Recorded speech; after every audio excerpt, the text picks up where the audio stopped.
زیارت وارثہ کے اس جملے کا میں نے انتخاب کیا تھا ان سلسلہ مجالس کے لیے. کل ہم اس پہ نہیں پیش کر سکے. انشاءاللہ تعالیٰ آج سلسلے کی آخری مجلس ہے اور پھر انشاءاللہ تعالیٰ بہرحال آباد میں مجالس دوسرے علماء سے ذاکرین سے خطبہ سے سنتے رہیں گے. میں انشاءاللہ کل صبح نکل جاؤں گا. اس میں مطالب پیش کرنا چاہتا ہوں اس کا تاکہ اختتام ہو سکے, کہیں ایک نتیجے تک پہنچائیں اس بحث کو کہ جو ہم نے شروع کی زیارت وارثہ کے اس عنوان سے. زیارات کی بے انتہا اہمیت ہے. ہمارے اکثر فقہاء مراجع ہر روز کوئی نہ کوئی زیارت ضرور پڑھتے ہیں. آغا بہجت اپنی پوری زندگی انہوں نے زیارت عاشورہ نہیں چھوڑی, اور وہ صبح حرم میں جا کے, جب نجف میں تھے تو نجف میں, کربلا میں ہوتے تھے تو کربلا میں, مشہد میں ہوتے تھے تو حرم امام رضا علیہ السلام میں, اور قم میں ہمیشہ جناب معصومہ قم کے حرم میں صبح فجر کی نماز کی جماعت کے بعد آتے تھے اور پھر آ کے حرم میں باقاعدہ پوری زیارت کو پڑھتے تھے, زیارت عاشورہ. زندگی میں کامیابیوں کے لیے سب سے جو اہم چیز ہے وہ ہے ائمہ علیہ السلام کی زیارت. بہت بڑے بڑے مراجع, زیارت جامع کبیرہ, زیارت عاشورہ, یعنی یہ اہم ترین زیارات جو ہمارے پاس ہیں وہ زیارت عاشورہ ہیں, زیارت جامع کبیرہ ہیں, جس کے اندر بے انتہا فضائل بھی ہیں, بے انتہا مصائب بھی ہیں, بے انتہا اس کے اندر فوائد بھی ہیں دنیا اور آخرت کے. آپ کو جو بھی ایک زیارت کی پابندی کرے گا اس کی ضمانت ہے کہ اس کی انشاءاللہ تعالی سید الشہداء شفاعت ضرور کریں گے. شفاعت تو سبھی کریں گے, لیکن یعنی یہاں ضمانت ہے کہ قبر میں روز قیامت تو سبھی کی شفاعت ہو ہی جائے گی, جیسے مرضی اعمال ہوں. اب عقیدہ ہے انشاءاللہ تعالی شفاعت ہو جائے گی. عقیدہ جس کا بھی جو بھی تشیع سے تعلق رکھتا ہے, جو ماننے والا ہے, روز قیامت تو بخشے جائیں گے. قبر کے لیے ہمارے ائمہ کی خود احادیث ہے کہ قبر کے لیے اپنے اعمال کچھ نہ کچھ درست رکھو. لیکن احادیث ہیں ایسی کہ قبر میں بھی شفاعت ہوگی, بہت سوں کی قبر میں بھی شفاعت ہو جائے گی. البتہ یہ کوئی فخر نہ کرے کہ میرے تو اعمال اتنے ہیں میں تو بخشا جاؤں گا. جس نے یہ سوچا وہ اس کی تو ضرور, میں نے نہیں کچھ بھی کہا, آپ لوگوں نے سبھی کچھ کہا. تو بہرحال اس کا پوچھ گچھ زیادہ ہے. اور جو امیر المومنین فرماتے ہیں جتنی بڑی سے بڑی عبادت کر لو اپنے اعمال پہ فخر مت کرنا, اور جتنے زیادہ سے زیادہ گناہ, یہ نہ کہ گناہ کر لو, مولا کا جملہ ہے اس کی اپنے توجیحات مت کیا کیجیے, بس جتنا مولا نے کہا اتنا رکھنا. جتنے گناہ کر لو لیکن اللہ کے رحمت سے مایوس نہ ہونا. کہ گناہ زیادہ کرنے کے بعد مایوس, وہ گناہ جہنم میں نہیں پہنچائیں گے, رحمت الہی سے مایوسی جہنم میں پہنچا دے گی. اللہ میرے تو گناہ معاف نہیں کر سکتا. کبھی جب تو نے خود ہی سوچ لیا, فیصلہ ہی کر لیا کہ اللہ نہیں معاف کر سکتا, تو جا نہیں کرتے, گناہوں کو معاف نہیں کرتے. اور کہا جتنے مرضی نیک اعمال کر لو, اگر اعمال پہ فخر شروع کر دیا کہ میرے اعمال اتنے بلند ہیں, مجھے کسی کی کیا ضرورت ہے, جب تجھے ضرورت نہیں ہے تو پھر جا اپنے اعمال سے بخشوا لے اپنے آپ کو. توجہ ہے یہ پتہ نہیں. امیر المومنین فرماتے ہیں اپنے اعمال پہ مت لے کے آنا. یہاں تک کہ ہمارے ایک استاد کہا کرتے تھے کہ کبھی مت کہنا کہ گناہ گاروں کو ضرورت ہے شفاعت کی, ہمیں تو نہیں. کہ نہیں, ضرورت ہی تمہیں ہے. طلباء سے علماء سے کہا کرتے تھے کہ یہ مت سوچا کرو یہ تو گناہ گاروں کا عوام کے لے کر, نہیں, ضرورت ہی ہمیں ہے. ہر آدمی جب یہ سوچے گا کہ شفاعت کی مجھے ہی ضرورت ہے تو پھر ضرور بخشا جائے گا. اور جب تک یہ سوچتا رہے گا دوسروں کو ضرورت ہے, میرے تو اپنے اعمال, نہ, خبردار. کبھی اعمال پہ فخر مت کرنا, یا میں اپنے اوپر فخر کرنے لگا میں تو بہت ہی نیک. انسان کی سب سے بڑی مصیبت یہ ہے کہ اپنے سے متعلق حسن ظن رکھتا ہے, دوسروں سے متعلق سوء ظن رکھتا ہے. علماء میں اخلاق نے پوری بحث کی ہے. جب پہلی مرتبہ میں نے سنا تو عجیب سا لگا, لیکن پھر اس کے غور کرتے چلے گئے تو بالکل درست ہے. علماء میں اخلاق نے پوری بحث کی ہے کہ انسان کہتے اسے ہیں کہ جو اپنے اعمال پہ اپنے اوپر بہت ہی حسن ظن رکھتا ہے اور دوسروں پہ ہمیشہ سوء ظن رکھتا ہے.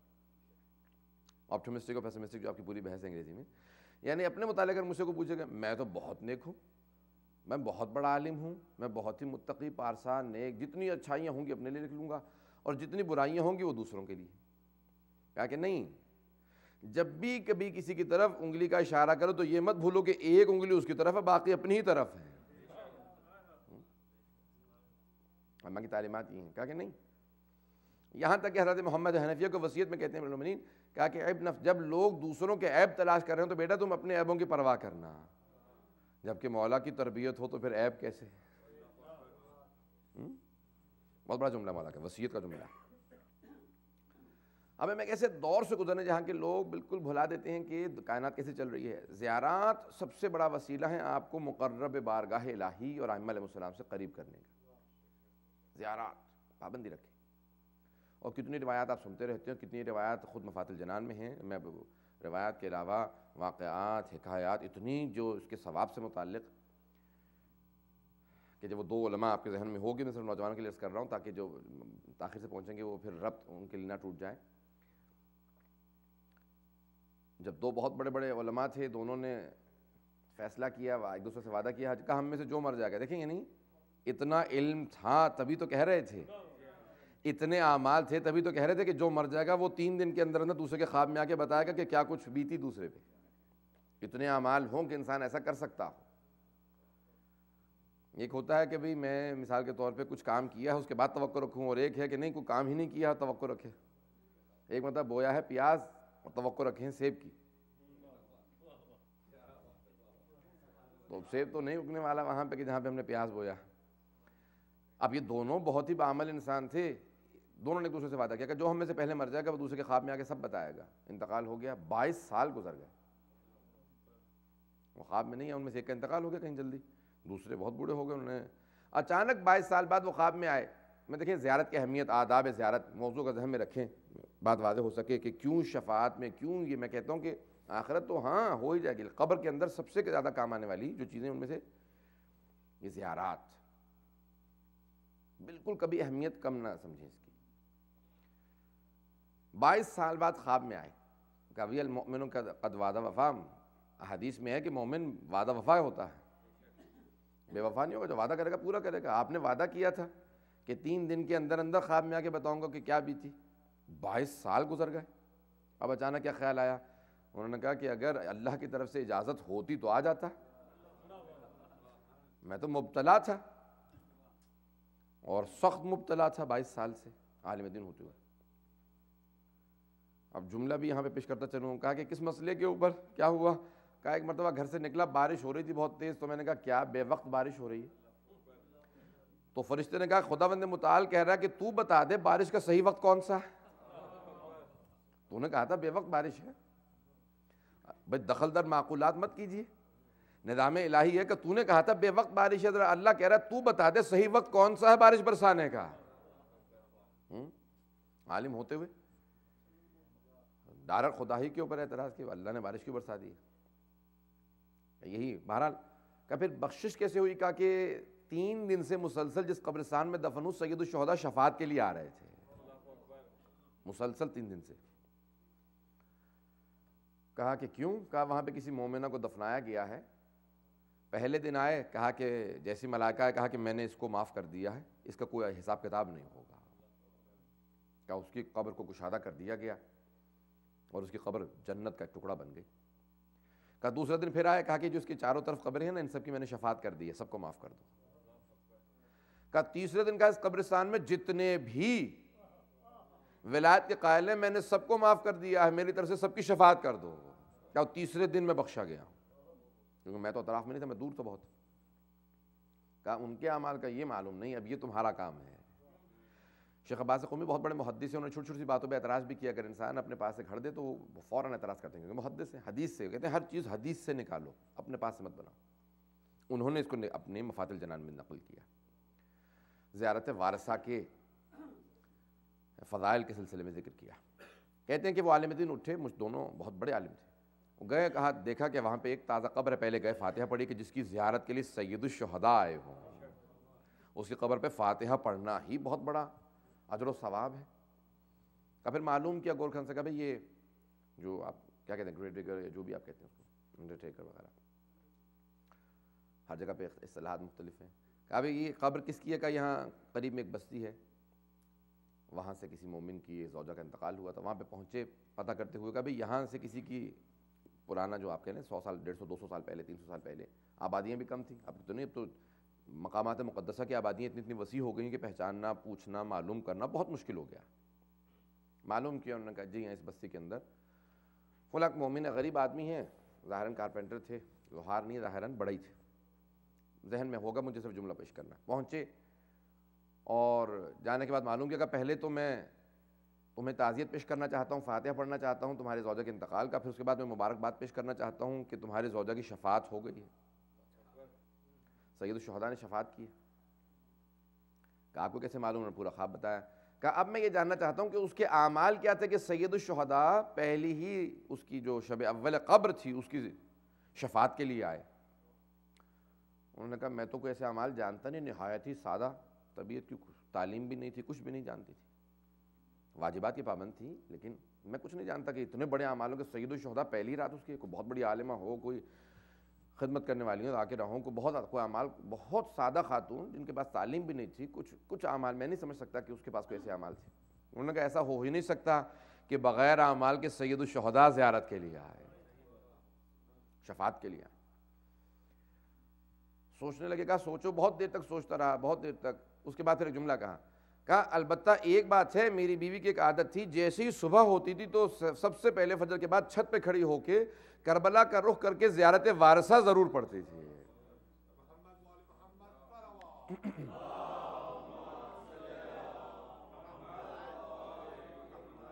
واجل فرج, بے انتہا فضائل ہیں. تب اگر یہ تمہیداً بات واضح ہوگی کہ ان زیارات کے بے انتہا فضائل ہیں. کبھی بھی کبھی کسی زیارت کو معاذ اللہ کوئی کم نہ سمجھے, حقیر نہ سمجھے, اس کو معرفت ہی نہیں ہے کہ جو زیارات کو کم سمجھے. زیارات کی بے انتہا اہمیت ہے. بڑے بڑے علماء فقہا سے پوچھا گیا, کہا کہ آپ کی زندگی میں کامیابی کا راز, مثلا ایک بہت بڑے مرجع سے پوچھا گیا, ان کا دو چیزیں, تہجد کی نماز اور زیارت عاشورہ. جو کچھ نصیب ہوا ان دو چیزوں سے نصیب ہوا. سید الشہداء کی زیارت جو پابندی سے پوری زندگی پڑھی ہے, جو مقامات خدا نے دی ہیں زیارت عاشورہ کے صدقے میں دی ہے, بہت بڑے بڑے. ایک اور انہوں نے کہا کہ میں زیارت عاشورہ پڑھتا تھا لیکن پوری زندگی حرم امیر المؤمنین میں پڑھی ہے. یہاں پہ ایک اور آپ کے لیے ایک بہت بڑے جملہ دیکھا میں نے بھی وہاں پہ, عبد الوحید خراسانی اسی سال میں جب زیارات پہ گیا ہوا تھا, عراق کے بعد ایران گیا تو ان سے ملا. ان کے بخیرن میں نے ایک اور کتاب ترجمہ کی, ان کی اصول دین کے اوپر چھپ گئی ہے, وہ ان سے ملاقات تھی, ان سے سوال کیا, پرنسپلز آف فیتھ کے نام سے انگریزی میں چھپی, اب یہاں پہ نہیں آئی. تو اصول دین پہ بہت علمی کتاب ہے, لیکن الحمدللہ اس کا بہت استقبال ہوا ہے ہر جگہ پہ, ترجمے کا بھی. ان سے میں نے پوچھا, میں نے کہا آقا میں امام رضا علیہ السلام کی زیارت کے لیے جانے, کسی امام کی زیارت کے لیے جانے بہرحال میں, تو کیا اعمال ہوں کہ زیارت ضرور قبول ہو؟ تو انہوں نے کہا کہ ایک بات یاد رکھو, جب بھی کسی امام کی زیارت کے لیے جاؤ تو پہلی مرتبہ جو نیت کرو تو نیابت میں زیارت کرو, اور وہ بھی ان کے امام کے والد کی طرف سے.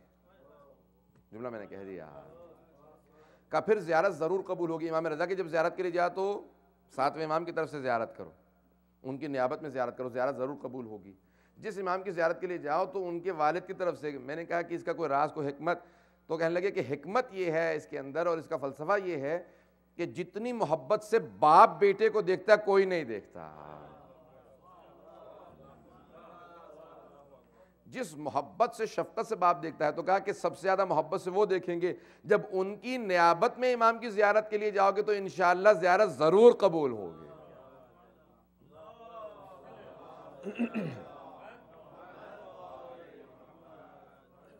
اور فرمایا بے انتہا فضائل ہیں ان زیارات کے. کبھی کوئی بھی زیارت کو کبھی کم نہ سمجھے, اور ہمیشہ اہمیت دے کے, بڑے ہی خضوع و خشوع کے ساتھ, کاندھوں کو جھکا کے, ہمیشہ اکڑ کے مت کھڑے ہوں, ہمیشہ بہت تواضع انکساری کے ساتھ, اور اس یقین کے ساتھ کہ زیارت امام جو ہے وہ شفاعت کا سبب بنے گی. جو بھی پابندی سے زیارت پڑتا ہے انشاءاللہ تعالیٰ اس کو پہلے ہی شب اول قبر میں, پہلے ہی چند دنوں کے اندر اندر اس کی شفاعت ہوگی. یہ ضمانت ہے. جو بھی زیارت عاشورہ, زیارت کسی ایک زیارت کی پابندی رکھے. حسین ابن علی وہ ہیں, میں نے ابھی اسی سال ایک بہت بڑے اور عالم دین سے جو ساتھ میں آ رہے تھے, وہاں سے نجف ایئرپورٹ سے اکٹھے تھے, تو میں نے ان سے اکٹھے, ایک مومن کی کسی کی سیٹ تھی, میں نے ان سے کہا کہ مجھے ریکویسٹ کی, میں نے کہا ان کے ساتھ بیٹھنا چاہ رہا ہوں. ان کا عقائد پہ بے انتہا کتابیں چھپی ہیں, بہت بڑا نام تھا. پورے راستے ان سے گفتگو ہوتی رہی. میں نے کہا کہ آقا کوئی ضمانت کی علامت ہے کہ انشاءاللہ ہم لوگ ابھی زیارتیں کر کے آئیں کہ کس حد تک قبول ہوئی ہے کیا نہیں؟ کہا کہ انہوں نے تو دشمنوں کو رد نہیں کیا ہے. کہ تو دشمن کو رد نہیں کرتے, جو چلا جاتا ہے اس کو فوراً ہدایت دے دیتے ہیں, اس کو بھی اپنے راستے پہ لے آتے ہیں. کہ یہ تو دشمن کو ہدایت دینے والے ہیں. اگر محبت کے ساتھ جاؤ تو ضمانت دیتے ہیں, خود سے ضمانت دیتے ہیں کہ ہم زیارت ضرور قبول کریں گے. جو ہمارے زیارت کے لیے آگے زیارت قبول ہے. یہ زیارات کے بے انتہا فضائل ہیں. اور حضرات اکثر لوگ کہتے ہیں جب بوڑھا ہو جاؤں گا تو زیارت کے لیے جاؤں گا, جب پیسہ آ جائے گا تو زیارت کے لیے جاؤں گا, بچوں کی شادیاں ہو جائیں گی تو زیارت کے لیے جاؤں گا, دولت ہوگی تو زیارت کے لیے جاؤں گا, صحت ہوگی تو زیارت کے لیے جاؤں گا, پتہ نہیں یہ ہوگا تو زیارت کے لیے, وہ ہوگا تو زیارت کے لیے. معصوم فرماتے ہیں نہیں, ہر حالت میں ہمارے زیارت کے لیے آتے رہو. جو جو چیزیں نہیں ہیں وہ خود بخود ہوتی چلی جائیں گی. بیمار آئے گا تو صحت مل جائے گی, غریب آئے گا تو دولت مل جائے گی. کہ جس حالت میں ہو سکے ہماری زیارت کے لیے آتے رہو، یہاں تک کہ بعض روایات میں ہے کہ متعدد کئی سال تک زیارت مت ترک کرو۔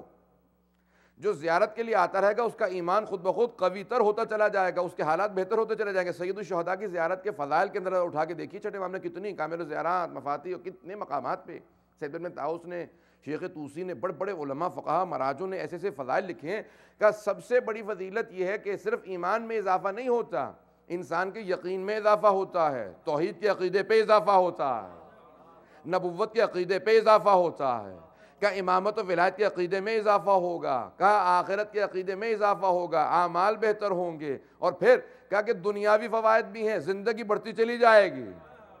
عزاداری کے زیارات کے فوائد میں کہ اس کی زندگی طولانی ہوتی ہے جو زیارات پہ کثرت سے جاتا ہے، اس کے رزق میں اضافہ ہوتا ہے۔ سید الشہداء کبھی بھی کسی کا ادھار نہیں رکھتے، پتہ نہیں ہے نہیں ہے، ادھار نہیں رکھتے، کہ جو ان کی راہ میں خرچ کر دیا جاتا ہے، چاہے وہ عزاداری پہ ہو، چاہے ان کی زیارت کے اوپر ہو، وہ کئی گنا ہو کے پلٹتا ہے کہ تو نے میری زیارت کے لیے اہتمام کیا تھا، یہ میری طرف سے تیرے لیے ہے۔ کبھی ضائع نہیں ہوتا، کبھی مت سمجھیں کہ میں اتنا پیسہ لگا چکا ہوں، کیا نہیں۔ میری اپنی ذاتی اپنی کیفیت ایک پیش کروں، جو کچھ اللہ نے آج یہ برکت ہے، جو عزت، جو کچھ ہے پوری دنیا، جہاں پتہ نہیں، مجھے بھی یاد بھی نہیں کتنے ملک جا چکا ہوں، 25 سے زیادہ، جہاں جہاں پہ افریقہ گیا، پورے مڈل ایسٹ گیا، جہاں گیا، سید الشہداء کے ذکر کا صدقہ ہے کہ پوری دنیا کے اندر جا کے ذکر کر رہے ہیں۔ اور یہ کیا میری اپنی ذاتی جو کیفیت میں پیش کرنا چاہ رہا ہوں کہ اگر ایک سال میں زیارت کے لیے نہ جاؤں، پورا سال گزر جو زیارت کے لیے نہ جاؤں، تو محسوس ہونے لگتا ہے کہ میرے باقاعدہ ایمان کی بیٹری بالکل لو لیول پہ آ گئی ہے اور مجھے بیٹری چارج کرنے کی ضرورت ہے۔ تو کہیں نہ کہیں کسی نہ کسی معصوم کی زیارت کے لیے جانا ضروری محسوس کرتا ہوں۔ جبکہ میں سنا کیوں میں نے آپ کے لیے پیش کیا، جبکہ میرا کام 100% مذہبی کام ہے، نماز پڑھانا، مجلس پڑھنا، جنازے پڑھانا، کتاب لکھنا، تالیف و ترجمہ کرنا، جو کچھ ہے مذہبی تبلیغ کرنا، کسی کو شیعہ بنانا، یعنی پورے سال بس اسی قسم کے کام ہوتے ہیں۔ 2 اوراد شیعہ کر لیے، 1 ہو گیا، 4 ہو گئے، 10 ہوگا، بجے پورے سال یہی ہوتا ہے، یعنی کام۔ اور جتنے لوگوں سے جتنا سرکل ہے، کام ہے، وہ سارا کا سارا سرکل بھی مومنین کا ہے۔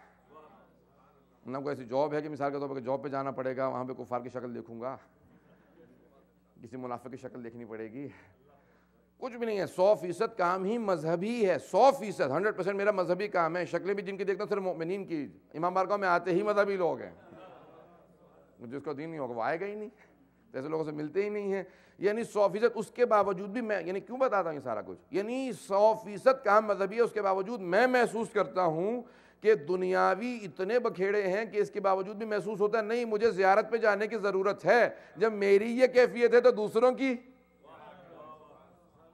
نہایت ضروری ہے۔ کبھی یہ غفلت مت کریں، زیارت سے کبھی کوئی غفلت نہ کریں، اپنے ذہن پہ سوار رکھیں۔ اور کوئی دیکھیں، حتیٰ آپ نے 4 سال بعد کی نیت کی ہے، ابھی سے نیت کر لیجئے 4 سال بعد میں زیارت پہ جاؤں گا۔ جب تک زیارت پہ نہیں جائیں گے تب تک زیارت کا ثواب ملتا رہے گا۔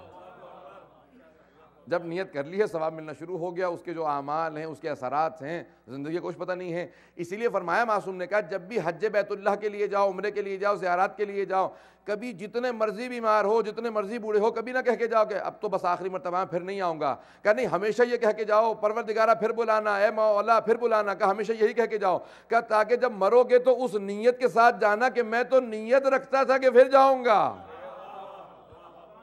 کہ نیت رکھتا تھا پھر جاؤں گا، کہ تاکہ اس کا ثواب ملتا رہے، اور قبر تک مرتے دم تک تمہیں یہ ثواب بھی ملتا رہے، مرنے کے بعد بھی کہ یہ نیت رکھتا تھا امام کی زیارت کے لیے۔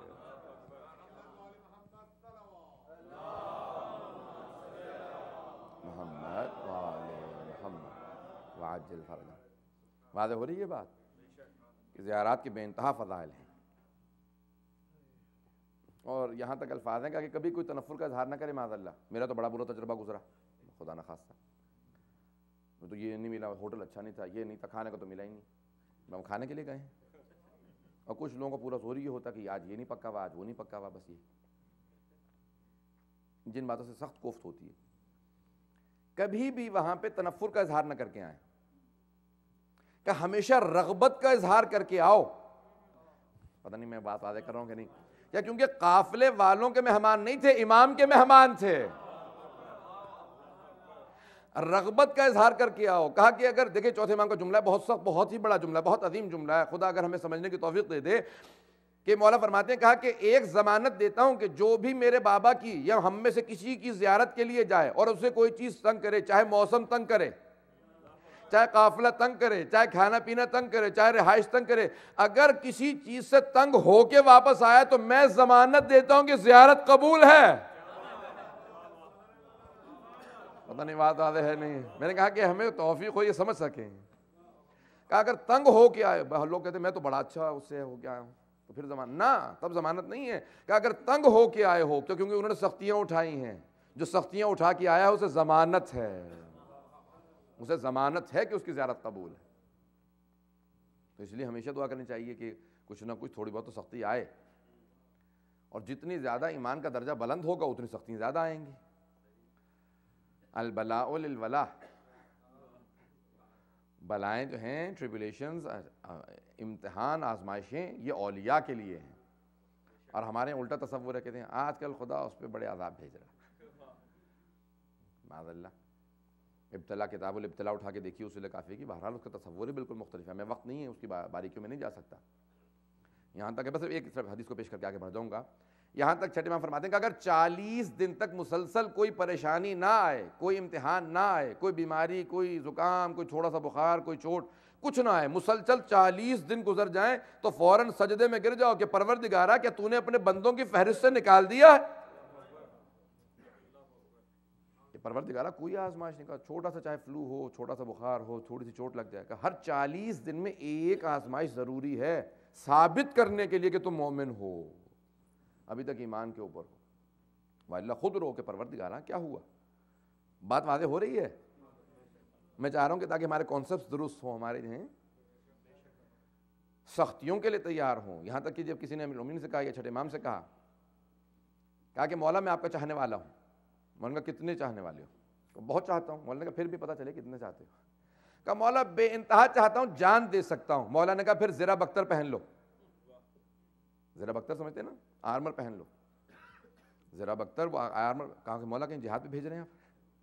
کہا نہیں، یہ وہ والا زرہ بختر نہیں ہے، وہ والا نہیں، بلکہ زرہ بختر پہن لو، آرمر پہن لو، بلاؤں کے لیے، مصیبتوں کے لیے تیار ہو جاؤ۔ اگر ہمیں چاہتے ہو تو آزمائشیں بے انتہا آئیں گی، اگر آزمائشیں نہ آئیں تو پھر تعجب کرو کہ آزمائشیں کیوں نہیں آ رہی ہیں۔ محبت کا تقاضا یہ ہے کہ آزمائشیں آئیں، اہل بیت کی محبت کا تقاضا ہے۔ اب زیارات آپ کو تصور کیا دیتی ہیں، اسی لیے ہے نا ہر روز زیارت کوئی نہ کوئی پڑھے، یہ نہیں تو کم از کم ہفتے میں ایک مرتبہ شب جمعہ چاہے آئیں نہ آئیں امام بارگاہ، زیارت ایک ضرور پڑھ لیں، اور مختصر ترین زیارت ہے زیارت وارثہ، یہ میرا عنوان ہے۔ مختصر چھوٹی سی زیارت ہے اور مکمل زیارت ہے سید الشہداء کی، مکمل زیارت ہے کہ شب جمعہ میں کم از کم ایک مرتبہ سید الشہداء کی زیارت ضرور پڑھ لو، ایک مرتبہ ہر ہفتے۔ پروردگارا یہ ہر ہفتے زیارت پڑھنے کی کیا ضرورت ہے؟ کہ سال بہت دور ہے، سال میں ایک مرتبہ محرم آتا ہے، مہینہ بہت دور ہے، کم از کم ہفتے میں ایک مرتبہ ضرور کربلا کو یاد کرنا تاکہ ایمان باقی رہ سکے، اگر قوت باقی رہے، وابستگی باقی رہے کربلا سے۔ تصور کیا آپ نے کس حد تک اہم ہے زیارات؟ جو جملہ میں نے انتخاب کیا اس کی میں تھوڑی سی وضاحت تشریح کرنا چاہوں گا۔ صلوات پڑھیں گے محمد و آل محمد پہ۔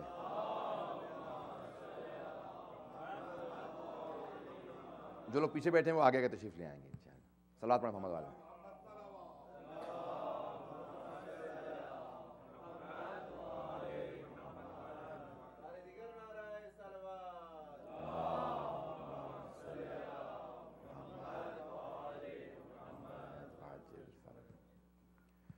تو آپ نے غور کیا زیارات کی بے انتہا اہمیت۔ میں نے کہا نا کہ بڑے بڑے فقہا وہ کہتے ہیں کہ ہماری زندگی مکمل ہی نہیں ہوتی، کوئی توفیق نصیب نہیں ہوتی جب تک کہ زیارت کی پابندی نہ کر لیں۔ اور میں علماء کہتے تھے کہ انسان کبھی بھی اعلیٰ مقام پہ پہنچ ہی نہیں سکتا جب تک کہ زیارت کی پابندی نہ کرے، پابندی سے زیارت نہ پڑے۔ نماز شب اور زیارت دو چیزوں کے لیے بے انتہا تاکید کرتے تھے بڑے بڑے اساتید علماء فقہا، وہ کہتے تھے نہیں، جب تک زیارت کی پابندی نہیں کرو گے، ہر روز زیارت نہیں پڑھو گے، سمجھ لو محروم ہو ہر چیز سے۔ ہر چیز ملتی ہی ہے زیارت سے۔ صرف ایک ہمارے ایک دوست ہیں، انہوں نے کہا میں نے 125 قوم کے مجتہدین اور فقہا سے جا کے سوال کیا، آقا ایک عمل بتائیے جو آپ پابندی سے کرتے ہیں، تو اس میں شیخ محمد علی عراقی کے علاوہ کا سب نے کہا کہ ہم ہر روز زیارت عاشورہ پڑھتے ہیں 125. تو میں نے فوراً سوال کیا، میں نے کہا شیخ محمد علی عراقی جو 107 سال کے ان کا انتقال ہوا تھا، میں نے کہا ان کا کیا عمل تھا؟ کہا وہ صبح میں زیارت عاشورہ پڑھتے تھے، سونے سے پہلے زیارت جامعہ کبیرہ. زیارت جامعہ کبیرہ بہت ہی تفصیلی، اتنی یعنی آدھا گھنٹہ صبح آدھا گھنٹہ رات کو زیارت کو ضرور دیتے تھے. کہا اس کے بغیر کچھ نصیب نہیں ہوتا. میں نے کہا نا زیارات زندگی بڑھاتی ہیں، ہر چیز بہتر ہوتی چلی جائے گی جو زیارت کی پابندی کرے گا. پابندی اپنی زندگی میں اپنے آپ کو معمول رکھے. روز نہیں پڑھ سکتے، شب جمعہ میں کوئی کبھی بھی زیارت نہ چھوڑے. اب جملہ ہے یا مولا یا ابا عبداللہ، اے میرے مولا، اے میرے آقا، اے ابا عبداللہ. میں وضاحت کر چکا اس جملے کی، اس کے بعد والے جملے کی میں وضاحت کرنا چاہتا ہوں. سب کے ذہنوں میں ہے انشاءاللہ تعالیٰ، سب ساتھ ساتھ تو ہیں ابھی تک. یا ابا عبداللہ، عبد کون ہے، بندہ کون ہوتا ہے. یہاں پہ ایک طرف واقع تاکہ آگے میں بات کو بڑھا دوں. بندہ کون ہے؟ جب پرانے، اب تو غلاموں کا دور ختم ہے اور ہمارے ائمہ نے منع کر دیا ہے. تب غلاموں کا دور تھا. ایک آدمی غلام خریدنے گیا، بہت سے غلام کھڑے تھے. اس نے پہلے آدمی سے ملا، اس نے کہا بھائی تم کیا نام ہے؟ اس نے کہا یہ نام ہے میرا. کیا کہا کیا کھاتے ہو؟ اس نے کہا میں روٹی کھاتا ہوں. چاول کھا لو گے؟ کہ نہیں چاول کی مجھے اچھی. اس نے کہا جی اتنے نخرے غلام ہوتے ہوئے اس کے. بات اگر مثال اگر سمجھ میں آ گئی تو انشاءاللہ تعالیٰ میں اس نے غلام ہوتے ہوئے اس کے اتنے نخرے ہیں. نام بھی پہلے سے اس نے خود بتا دیا ہے، کھانے پینے کا بھی پہلا پورا اپنا برنامہ دے رہا ہے، مجھے پورا پروگرام بتا رہا ہے کہ میں یہ کھاتا ہوں یہ نہیں کھاتا ہوں. اس نے کہا ایسا غلام تو میرے لیے بہت بھاری ہے. دوسرے کو کہا کہ بھی تو کون؟ اس نے کہا جو نام رکھ دیں وہی نام ہے. نہیں ہے غلام ہوں. اس نے کہا کیا نام ہے تیرا؟ اس نے کہا جو نام رکھ دیں وہی نام ہے. کہا کیا کھاتے ہو؟ کہا جو دے دیں وہی کھا لوں گا. کہا رہتا کیسے؟ کہا جہاں رکھو گے رہوں گا. کہا پہنتا کیا؟ کہا جو دے دو گے وہ پہن لوں گا. اس نے کہا یہ حقیقتاً غلام ہے. دیکھیں بندگی کے تقاضے ہیں. بندہ اپنی شرائط نہیں بتاتا، شرائط کو مانتا ہے. بندگی کی شرائط.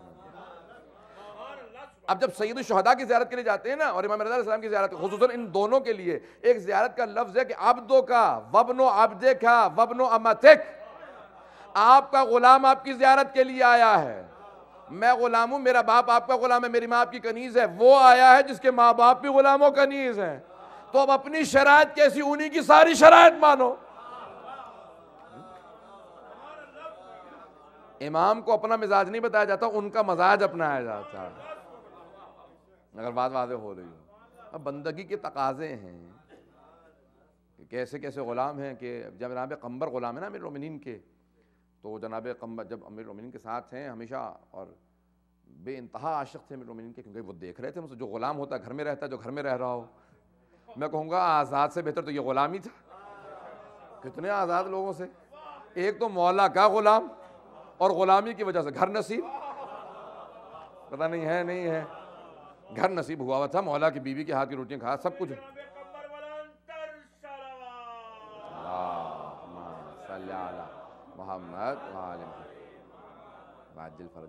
یہ مشہور معروف واقعہ کہ مولا نے کہا درزی سے کہ دو کپڑے ہیں تیرے پاس؟ دو. ہاں مولا یہ دو کپڑے موجود ہیں. کہا یہ سیدھے دو پوشاک سیدھے میرے لیے میرے غلام کے لیے.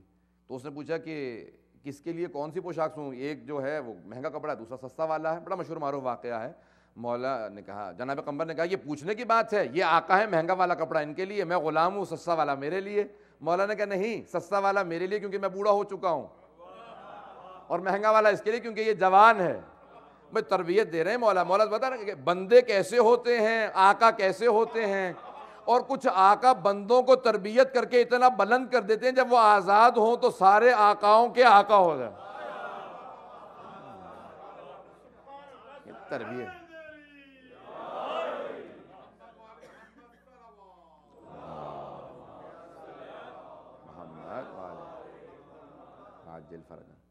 بندگی کے تقاضے ہوتے ہیں. کوئی سوال نہ کرے. اب اگر آپ بندے ہیں تو پھر سوال نہ کریں. بار بار السلام کے لیے آپ تیار ہوں، مولا کہتے ہیں بھئی یہ یہاں پہ ایسا کام ایسے ہونا چاہیے، یہ سوال نہ کریں یہ کیوں ایسے کیوں نہیں. پھر جیسے کہا بس ویسا ہونا چاہیے جیسا مولا نے کہا ہے. تقاضا بندگی کا یہی ہے، غلام ہونے کا یہی تقاضا ہے کہ جیسا وہ کہہ دے ویسا کرے گا انسان. سوال نہیں کرے گا کہ یہ یوں ہوگا اس طرح سے ہوگا. مشورہ دینے والا بندہ نہیں ہوتا. پتہ نہیں میں بات واضح کر رہا ہوں. اور زبردستی کے مشورے ہونے چاہیے بھی نہیں ہوتے. تو اس طرح سے ہو کہ نہیں محسوس ہو کہ یہ بندہ ہے، یہ غلام ہے، یا مشورے نہ دینے لگے۔ پیغمبر اسلام کو بہت سے افراد، آئمہ علیہ السلام کو مولا نے کہا جب ضرورت ہوگی خود ہی بتا دوں گا تجھے، جب مشورے کی ضرورت ہوگی خود بتا دوں گا۔ اور کچھ ایسے تھے کہ جن کو کہتے تھے، جیسے جناب سلمان فارسی، کیوں مشاورہم فی التی، یعنی جانتے تھے پیغمبر اسلام، کہا ابھی خندق کا مسئلہ جو تھا جناب سلمان سے پوچھا، بہت سے اور مسائل ہیں، بھائی کچھ بندوں کو اتنا بلند کر دیتے ہیں کہ دوسروں کو درس دے رہے ہوتے ہیں کہ بندے ہیں لیکن دیکھو ہمارے تمہارے نہیں، تم اپنے آپ کو ان کو بندہ نہ سمجھنا، تم ان کو اپنا بندہ نہ سمجھنا، ان کو اپنا آقا و مولا سمجھنا کہ یہ ہمارے بندے ہیں، جو ہمارے بندے ہوں وہ دوسروں کے آقا ہوا کرتے ہیں۔ تو یہ جملہ مبالغہ نہیں ہے کہ ہم اپنے آپ کو ان کے غلاموں کو غلام سمجھیں، یہ مبالغہ نہیں ہے۔ تو حضرات آئیں، یہ جملہ ہے کہ جب چھٹے امام علیہ السلام آ کے سید الشہداء کی زیارت کر رہے ہیں تو محمد عجل فرجہم، جب زیارت کر رہے ہیں تو کہتے ہیں کہ اشہد انک کنت نورا فی الاسلاب الشامخہ والارحام مطہرہ لم تنجسک الجاہلیۃ بانجاسہا ولم تلبسک الملحمات ثیابہا۔ بہت بڑے جملے ہیں، بہت عظیم جملے ہیں۔ اب میں اس کے ساتھ ترجمہ کروں گا، تھوڑی بہت تشریح کروں گا، اس کا وقت ختم ہو چکا ہوگا۔ اب یہ جس کا میں اس پہ بہرحال، اب وہ ہمارے ہیوسٹن کے مومنین تھے، ان کے ہمیں خمسہ پورا پڑھ چکا ہوں، 5 مجالس 7 مجالس بھی پڑھ چکا ہوں، 8 مجالس بھی، کہ یہ اتنا تفصیل طلب جملہ ہے کہ مولا اس کے اندر واقع اماموں سے کہا جاتا ہے جو سمندر کو کوزے میں بند کر دے، اسی لیے ان کے کلام کو نہج البلاغہ کہا جاتا ہے۔ بہت بلندی ہے، ایک چھوٹا سا جملہ ہے لیکن اس میں بہت کچھ ہے۔ آئیں ذرا میں پیش کرنا چاہتا ہوں کہ مولا کیا فرما رہے ہیں یہاں۔ فرماتے ہیں اشہد انک، اشہد ان کنت، یعنی آپ خود سے کہہ رہے ہیں میں گواہی دیتا ہوں کہ کنت نورا فی الاسلاب الشامخہ، کہ آپ کا نور پاک صلبوں سے پاک رحموں میں منتقل ہوتا رہا۔ یہ لفظ مطہرہ سب کچھ سمجھا رہا ہے۔ لفظ مطہرہ یہ پاک، یہ سب کچھ سمجھا رہا ہے، منتقل کر رہا ہے بات کو کہ لم تنجسک الجاہلیۃ بانجاسہا، مولا میں گواہی دیتا ہوں کہ اشہد انک کنت نورا فی الاسلاب الشامخہ۔ اسلاب الشامخہ، شامخہ کیا ہے؟ بہرحال پاک صلبوں سے پاک، شامخہ یعنی جو چمکنے والی چیز ہو، جو ہر جگہ واضح ہو۔ کہا کہ آپ کا نور پاک صلبوں سے، مولا اس جملے کے لیے نہج البلاغہ میں فرماتے ہیں، کہا جہاں جناب آدم سے بہترین، جہاں پہ بھی پیغمبر السلام کا شجرہ 2 حصوں میں تقسیم ہوا تو جو بہترین اجداد تھے، جو بہترین، سب سے باتقویٰ، سب سے اشرف انصاب تھے، کہا کہ وہ رسول خدا کے شجرے میں آئے ہیں۔ پتہ نہیں توجہ ہے یا نہیں ہے؟ کہا جو سب سے پاک و پاکیزہ ہستیاں تھیں علم تقوی میں، جو سب سے پاک اور اچھے تھے، وہ اللہ نے رسول خدا کے شجرے کے اندر رکھے، ان افراد کو رکھا ہے کہ کون کون سے نبی، کن کا کیا مقام ہے، یہاں تک کہ پاک صلبوں سے پاک رحموں میں منتقل ہوتا رہا۔ کہا کہ اللہ نے کہا کہ جو سب سے بہترین بیویاں ہوں گی ان کا انتخاب کروں گا۔ پتہ نہیں توجہ ہے یا نہیں ہے؟ جو سب سے پاک و پاکیزہ باتقویٰ بیویاں ہوں گی ان کا انتخاب کروں گا، کیونکہ انہوں نے ان 12 اور 14 کے انوار کو، بھئی ظرف کا جب انسان انتخاب کرتا ہے نا تو جتنا قیمتی شے، جتنی قیمتی شے ہوگی اتنا ہی قیمتی ظرف رکھے گا، ظرف اتنا ہی قیمتی ہوگا۔ مثال کے طور پہ اگر کوئی عام سی سادہ سی چیز ہے، پلاسٹک کا بیگ لوں گا اس میں رکھ کے لے جاؤں گا، لیکن اگر ایک مرتبہ ہیرا ہے، اگر کوئی انمول موتی ہے تو اس کے لیے مخمل کا باقاعدہ ایک باکس بنے گا، سونے کی تاریں لگی ہوئی ہوں گی، تو وہ ظرف بہترین قیمتی ہوگا کیونکہ اس میں ہیرا رکھنا ہے۔ اللہ سبحانہ وتعالیٰ نے کہا کہ آئمہ کا نور ہے، آئمہ کا نور ہے۔ اب ظرف کو اتنا پاک و پاکیزہ ہونا چاہیے کہ کہلا سکے یہ امام کی ماں ہے، یہ امام کی دادی ہے۔ توجہ ہے؟ کہا کہ اگر جناب سارہ نبی کی بیٹی ہیں، نبی کی ماں ہیں، نبی کی زوجہ ہیں، لیکن اگر ایک بھی بی بی اس سے افضل ہوگی تو میں سارہ کو چھوڑ کے ہاجرہ کو انتخاب کر دوں گا۔ میں کہوں گا کہ نہیں، افریقہ سے ایک ہاجرہ آئے گی کیونکہ اس کا زہد و تقوی زیادہ ہے، اس کی پاکیزگی زیادہ، ان کا مقام علم شہامت زیادہ ہے۔ کہا کہ کیوں؟ کیونکہ یہ دادی بنے گی جناب ختنی مرتبت کی، امیر المومنین کی، ائمہ ادھا کی۔ کہا جو سب سے پاک و پاکیزہ ہوں گے ان کا انتخاب ہوگا۔ بس یہ شجرہ ہے جو ائمہ علیہ السلام کو چلتا رہا۔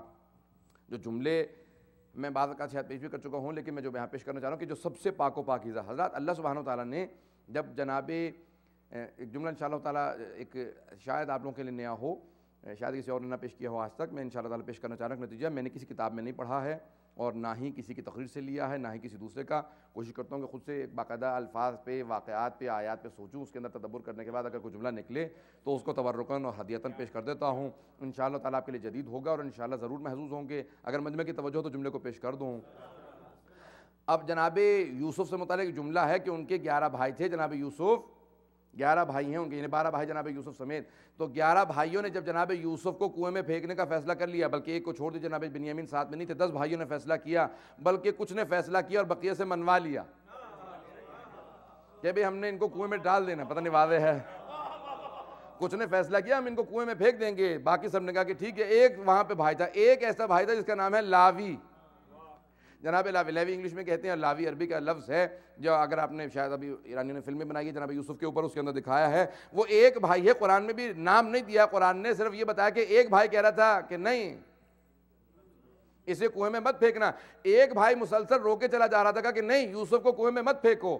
بس جب جناب یوسف نے اپنے بڑھاپے میں عزیز مصر ہوتے ہوئے اعلان کیا، کہا کہ دیکھو آج تو میں عزیز مصر ہوں، بعد میں فرعون آ جائیں گے، فرائنہ کی حکومت ہوگی، ایک سے ایک آدمی آئے گا، بادشاہ آئے گا، ظالم ہوگا، خدائی کا دعویٰ کرے گا. کہا میرے اس بھائی لاوی کی نسل سے خدا ایک نبی کو بھیجے گا جس کا نام موسیٰ ہوگا. میں مجمع کی توجہ میرے ساتھ ہو. کہا کہ میرے اس بھائی لاوی کی نسل سے اللہ ایک نبی کو بھیجے گا جس کا نام موسیٰ ہوگا. کہا وہ فرعونوں کے تخت کو پلٹ دے گا، دوبارہ عدل و انصاف قائم کرے گا. کہ موسیٰ کو بھیجے گا. بس بھئی اگر کسی کو اللہ کے نبی سے محبت ہو، اگر کسی کو اللہ کے نبی سے محبت ہو تو اللہ کہتا ہے کہ دیکھو میں نبوت اس کی نسل میں منتقل کر دیتا ہوں. تو جناب لاوی نے جناب یوسف کو محبت دی. اللہ نے کہا اے لاوی تو نے یوسف کو محبت دی، وہ میرا نبی تھا، جا میں نے یوسف کے بجائے تیری نسل میں نبوت منتقل کر دی. اے ابو طالب تو نے میرے حبیب سے محبت کی، میں نے امامت تیری نسل میں منتقل.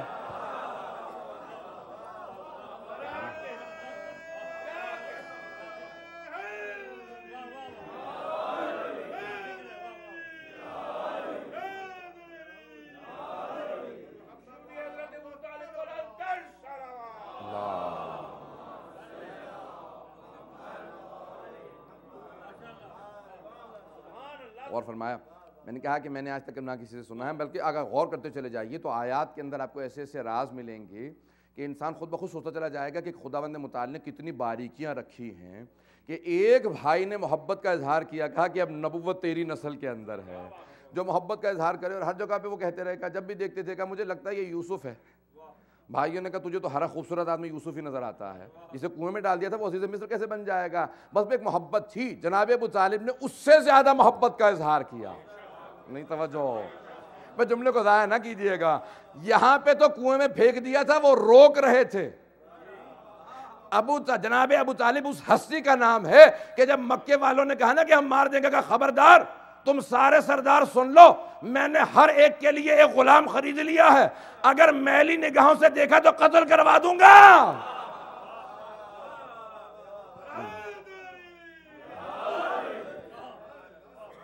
جب یہ صنادید عرب جمع ہوئے نا سارے کے سارے، کہا کہ ابو طالب تمہیں پہلے بھی وارننگ دے چکے ہیں، خبردار یہ تمہارے بھتیجے جو ہیں وہ تو نام لیا کرتے تھے، میں جسارت نہیں کرنا چاہتا، کہا روک دو کہ ہمارے خداؤں کو برا نہ کہے. تو ایک مرتبہ جناب ختمی مرتبہ جب چلے گئے، اور سب کے ذہنوں میں واقعہ ہے کہ جب جناب ختمی مرتبہ نہیں آئے، کہا کہ دیکھو ایک مرتبہ سب کے سب اپنے غلاموں کا آواز دی، ان سب نے اپنے اپنے اباؤں سے ایک مرتبہ تلواریں نکالیں. کہا کہ یہ سارے میں نے افراد کھڑے کر رکھے ہیں اور میں نے حکم دے رکھا ہے کہ جیسے اشارہ کروں سب کے سر قلم کر دینا، سب کو قتل کر دینا. کہا اگر میرا بھتیجا نہ ملا تو یاد رکھو کوئی سردار بچے گا نہیں. جس چچا کو اتنی محبت ہو، وہاں جناب یوسف کے بھائی نے بہت روکا، جب پھینک دیا روتے ہوئے گھر آ گئے، لیکن چھوڑ دیا کنویں میں. جناب ابو طالب اس ہستی کا نام ہے، کہا میں سب کی جانیں لے لوں گا محمد کو، میں کمپرومائز نہیں کرنے کا. میں جناب ختمی مرتبت کی ذات پہ کوئی کمپرومائز نہیں کروں گا.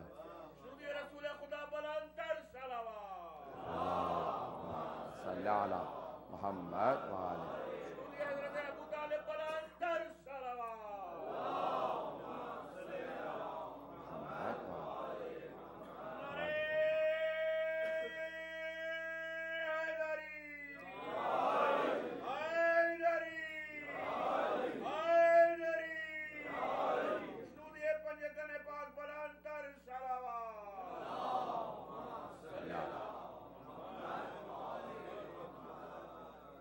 یہ ہستیاں بہت بلند ہستیاں کا خبردار میں کسی کے اوپر، اور یہاں تک خود آنے کے بعد کہا کہ صنادید عرب یہ کہہ رہے ہیں بھتیجی آپ فرمائیے یا کہ چچا جان کی اگر سارے کے سارے مل کے سورج کو میرے دائیں ہاتھ پہ رکھ دیں اور چاند کو بائیں ہاتھ پہ رکھ دیں تب بھی میں اس جملے کو نہیں چھوڑوں گا کہ لا الہ الا اللہ یہ کہتا رہوں گا، اور سب کو یہ ماننا پڑے گا۔ حضرات یہ ہیں جناب ابو طالب کی ہستی، اسی لیے سب علماء نے لکھا ہے کہ روایت کے الفاظ ہیں کہ ایک مرتبہ وہ نور کے جناب آدم کے صلب میں رکھا گیا تھا، کہا کہ وہاں سے وہ نور چلتا رہا یہاں تک کہ جناب عبد المطلب کے صلب میں آنے کے بعد وہ دو حصوں میں تقسیم ہو گیا، ایک تھا نور نبوت، دوسرا تھا نور امامت۔ نور نبوت جناب عبداللہ کے صلب میں چلا گیا، اور نور امامت، نور نبوت جناب عبداللہ کے صلب میں، نور امامت جناب ابو طالب کے۔ بے توجہ ہے یا نہیں ہے؟ تو کہا وہ 13 معصوموں کا نور تھا، 14 کا نہیں تھا۔ جملے کو ضائع نہ کیجیے گا، کہا وہ جو نور چلا تھا وہاں سے جناب آدم سے وہ 14 کا نہیں 13 معصوموں کا نور تھا۔ آقا وحید خراسانی کا جملہ ہے، وہ کہتے ہیں کہا وہ 13 معصوموں کا جملہ تھا، 14 کا نہیں تھا۔ جملے کو ضائع نہ کیجیے گا، سارے مجمع کے توجہ میرے ساتھ ہو، کہا 14 کا نہیں 13 کا نور چلا تھا۔ جناب عبد المطلب کے بعد نور نبوت ایک نور جناب عبداللہ کے صلب میں آیا، اور 12 ائمہ کا نور، 12 اماموں کا نور جناب ابو طالب کے صلب میں آیا۔ کہ ایک نور ایسا تھا جسے زمین پہ لانے کے لیے رسول خدا کو معراج میں بلایا گیا۔ معراج مقدمہ ہے ولادت جناب سیدہ کا۔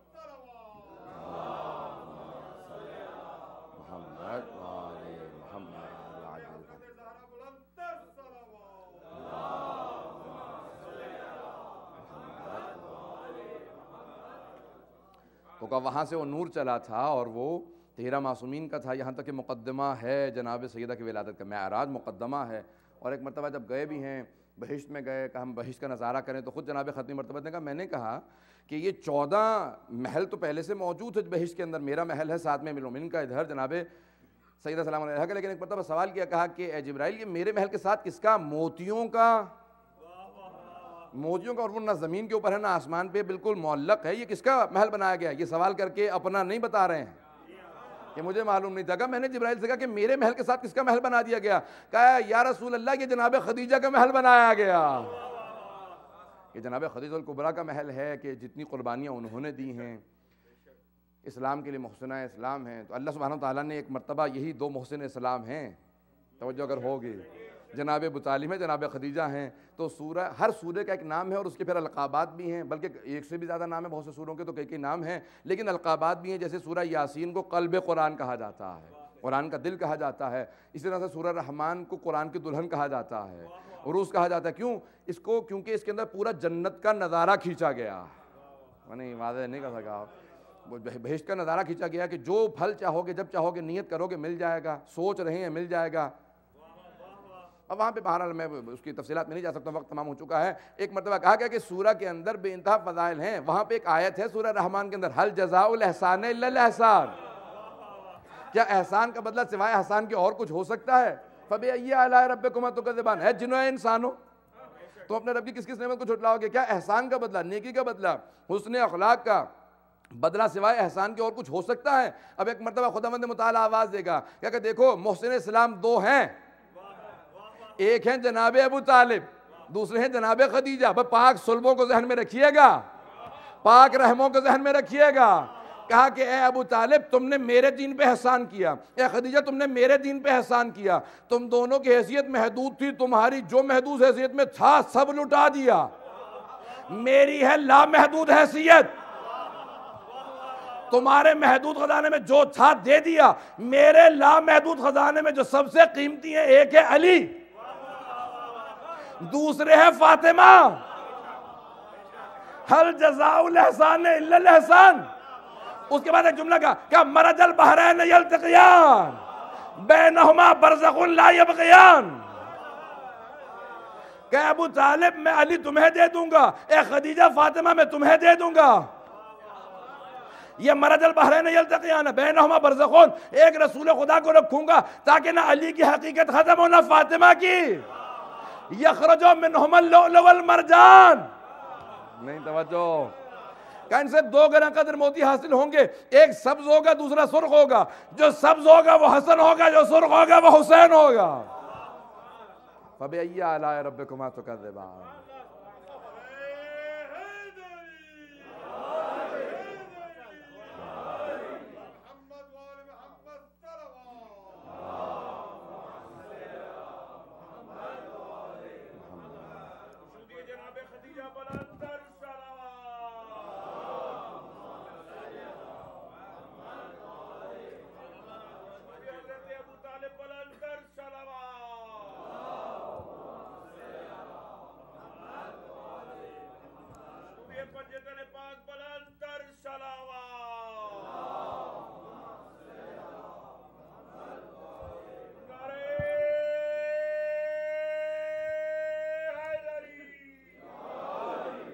اور فرمایا آپ نے کہ اللہ سبحانہ وتعالیٰ نے کس طرح سے پورا یہ نظام ہے کہ پاک صلبوں سے پاک رحمہ میں منتقل ہونے کا۔ اللہ سبحانہ وتعالیٰ کے معصوم کے الفاظ ہیں، چھٹے امام کہہ رہے ہیں، کہا کہ اشہد انک کنت نورا فی الاصلاب الشامخہ والارحام المطہرہ لم تنجسک الجاہلیت بانجاسہا، جاہلیت کی نجاست نے آپ کو چھوا تک نہیں ہے۔ بہت بڑے یہ معصوم کا واحد دے رہے ہیں، لم تنجسک الجاہلیت بانجاسہا، جاہلیت یعنی کفر، کفر نے چھوا تک نہیں ہے، جو اس طرح سے پاک و پاکیزہ ہوں جن کو چھوا تک نہیں ہے۔ حضرات یہاں پہ ایک جملہ پیش کروں گا، بات کو تمام کر رہا ہوں میں، وقت نہیں ہے، باریکیوں میں نہیں جا سکتا ہوں کہ کتنے پہلو ہیں اگر ائمہ کی سیرت پہ سوچا جائے، ان کی زندگی پہ سوچا جائے، ابھی تک معلوم نہیں ہے۔ میں پچھلے دنوں ایک نیا انسائکلوپیڈیا لے کے آیا جناب سیدہ پہ 25 جلدوں پہ ایک آدمی نے لکھا ہے کہ صرف بی بی سے متعلق ہے، جس بی بی نے اس دنیا میں 18 برس گزارے ہوں، اس دنیا میں ان پہ 25 جلد لکھ دیں، کہا کہ یہ میری توفیق تھی، اللہ اور زیادہ توفیق دے تو اور زیادہ لکھوں گا۔ 25 الموسوعۃ الکبریٰ فاطمہ الزہرا، باقاعدہ پورا شیخ انصاری نے کا بھی لکھا ہے، 25 جلدوں میں چھپا کہ بی بی کے متعلق صرف اور صرف فضائل کو جمع کیا اور ان کی خلقت اور سا کا جتنا ہو سکے۔ بھئی حضرات یہ الفاظ ائمہ علیہ السلام نے جو پیش کیے ہیں، ایک دوسرے کی زیارات کے اندر جو الفاظ پیش کیے ہیں کہ اشہد انک کنت نورا فی الاصلاب الشامخہ والارحام المطہرہ لم تنجسک الجاہلیت بانجاسہا، جاہلیت کی نجاست نے چھوا تک نہیں ہے۔ کیا مطلب ہے؟ حضرت آیت تطہیر کے اندر بھی ایک جملہ ہے کہ اللہ سبحانہ وتعالیٰ کہہ رہا ہے کہ انما یرید اللہ لیذھب عنکم الرجس، اے اہل بیت میں رجس کو آپ سے ایسے دور رکھوں گا جیسے کہ دور رکھنے کا حق ہے، رجس کو دور رکھوں گا۔ استاد جوادی ہم نے کہتے ہیں کہ یہ نہیں کہا کہ میں آپ کو رجس سے دور رکھوں گا، نہیں واضح کر سکا، اور میں واضح نہیں کر سکا اس بات کو۔ اگر سب کو سمجھ میں آگے ہوتا ہے تو پھر انشاءاللہ تعالیٰ ریئیکشن کچھ اور ہوگا، وہ بھی سب کی توجہ اگر میرے ساتھ ہو۔ اگر اللہ یہ کہہ دیتا نا کہ اے اہل بیت میں آپ کو رجس سے دور رکھوں گا، تو اس کا مفہوم یہ ہوتا کہ معاذ اللہ یہ جانے کی کوشش کریں گے اللہ روکے گا، لیکن اللہ نے کہا کہ اے اہل بیت میں رجس کو آپ سے دور رکھوں گا، جب رجس آنے کی کوشش کرے گا تو میں روک لوں گا۔ تو اب اگر کوئی اہل بیت کے پاس نہ آئے، وہ خود ہی اپنے آپ کو رجس بتا رہا ہے، جو رجس سے اسے لانے کی ضرورت نہیں ہے۔ اللہ کہہ رہا ہے کہ میں رجس کو آنے ہی نہیں دوں گا، اہل بیت میں رجس کو آپ کے پاس نہیں آنے دوں گا۔ اہل بیت علیہ السلام پاک ہیں، لم تنجسک الجاہلیت بانجاسہا، جہاں پہ چھو کے نہ گزرے، کہا کہ یہ کسی طرح کا کوئی بھی برائی، کوئی آلائش چھو نہیں سکتی۔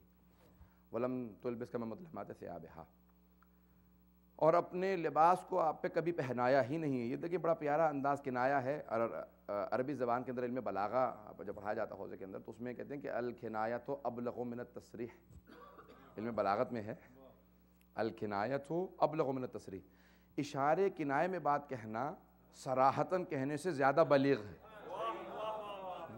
الکنایۃ ابلغ من التصریح، صراحتاً کہہ دیا، کہ اشارے میں کہا، جو سمجھنا ہے وہ جو اس کی باریکیاں ہیں۔ اب یہاں پہ کتنے دیکھیں استعارے جس کو کہا جاتا ہے، استعارہ بھی کہتے ہیں، عربی کا لفظ ہے، یہ بھی دوبارہ اردو میں استعمال ہوتا ہے بے انتہا۔ یہ جو اشارے ہیں اور استعارے ہیں، یہ جتنے عربی کے اندر استعمال ہوتے ہیں شاید ہی کسی زبان میں ہوں، اور ائمہ علیہ السلام نے کتنے ہی استعارے استعمال کیے ہیں تاکہ جو پہنچنے والے ہیں پہنچ بھی جائیں اور جو بے معرفت ہیں وہ وہیں رہیں۔ تو آپ دیکھیں کہ شیعہ نے حیدر کر رہا ہے، پہنچ رہے ہیں انشاءاللہ تعالیٰ، پہنچ جائیے گا۔ تو کتنی باریکیاں ہیں کہ ائمہ علیہ السلام نے کن باریکیوں کے ذریعے سے تعارف بھی کروا دیا ہے اور بتا بھی دیا کہ وہ کون ہیں، اور سمجھنے والے جو ہیں وہ سمجھ بھی جاتے ہیں، اور جو نہیں سمجھنے والے ہیں تو وہ تو واضحات کو بھی نہیں دیکھ پاتے ہیں، اور جن کو اگر سورج بھی دکھا دیا جائے، وہ ایک آدمی نے کہا کہ بھئی کوا جو ہے وہ سفید ہوتا ہے، اس نے کہا بھائی میں تمہیں 100 دکھا دیتا ہوں کالا ہوتا ہے، اس نے کہا جب میں مانوں گا تو کالا ہوگا، مانوں گا ہی نہیں تو سفید ہی رہے گا، پتہ نہیں بات واضح ہوئی نہیں، یعنی ضد ہے ایک آدمی کو، اس نے کہا جب میں مانوں گا تو کالا ہوگا نا، میں مانوں گا ہی نہیں تو کالا کیسے ہوگا، سفید رہے گا، 100 کے بجائے تم نے 1,00,000 دکھا دو مجھے، پتہ نہیں واضح ہوئی بات کہ نہیں ہوئی ہے۔ یہ جتنے استعارے ہیں ائمہ علیہ السلام نے کتنے پیارے انداز سے ایک چیز کو واضح کیا ہے، ان کی زیارات کے اندر ایسے جملے ہیں کہ انسان اگر پڑھتا چلا جائے گا خود بخود اس کے لیے چیزیں واضح ہوتی چلی جائیں گی، اور خود بخود دریچے کھلتے چلے جائیں گے، معرفت کے نئے نئے سمندر کھلتے چلے جائیں گے، کہ ہر سمندر کو دیکھنے کے بعد اسے احساس ہوگا کہ میں اس کو پار نہیں کر سکتا ہوں۔ اسی لیے جناب سلمان نے جناب ابو ذر سب سے سچے صحابی نے، یہ جناب سلمان سے دونوں سے متعلق ہے کہ جب کہا نا، تب دیکھا امیر المومنین بیٹھے ہوئے ہیں، کسی آدمی نے کہا کہ وہ کون ہے؟ کہا وہ تو وہ ہے، اور وہ ہے، کہا وہ ان کو میں نہیں جانتا۔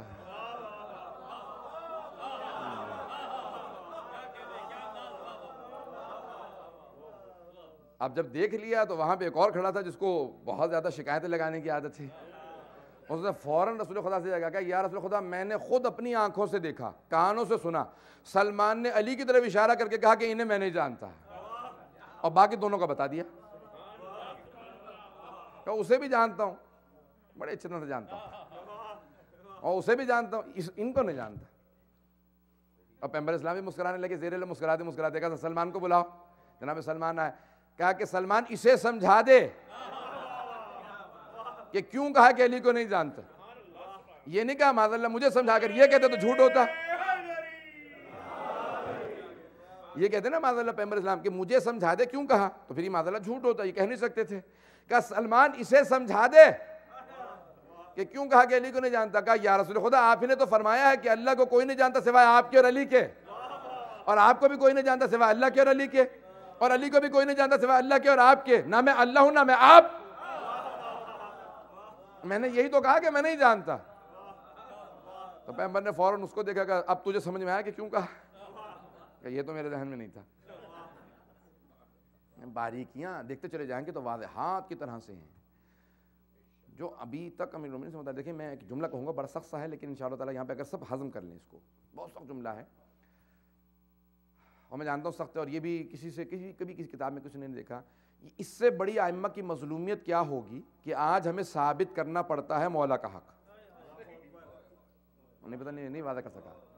اس سے بڑی کیا مظلومیت ہوگی کہ امیر المومنین کا غیر تو غیروں کے سامنے ہمیں حق ثابت کرنا پڑتا ہے، اس سے بڑی کیا مظلومیت ہوگی؟ امیر المومنین کا ثابت کرنا پڑا حق عالم اسلام۔ مجلس ختم ہو چکی ہے، میں آخری جملے کی طرف آ رہا ہوں۔ یعنی ائمہ علیہ السلام کے لیے، امیر المومنین کے لیے کتنی یعنی جن سے کوئی تقابل نہیں، یعنی آج مثال کے طور پہ کوئی بہت امیر المومنین 12 امام السلام کے مقابلے میں کوئی آئے گا کہ نہیں ان کا امامت حق بنتا ہے،